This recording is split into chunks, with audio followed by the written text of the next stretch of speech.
અરે બાપ માંદો પડે ને એટલે એક ફોન દીકરાને કરજો ને એક ફોન દીકરીને કરજો, એટલે તમને ખબર પડે કે પેલા કોણ આવે.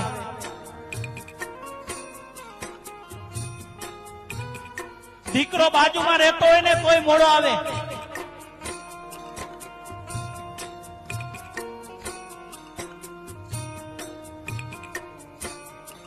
અને દીકરી તરત જ દોડીને આવે. બાપનો ફોન આવે ને કે પપ્પા દીકરા મને આજે મજા નથી બેટા, એટલે દીકરીને હક ન થાય.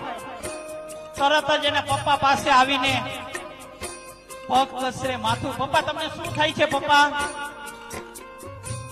અને બાપ દીકરીનું મોઢું જોવે ને એટલે 50% તો હાજે એમનેમ થઈ જાય.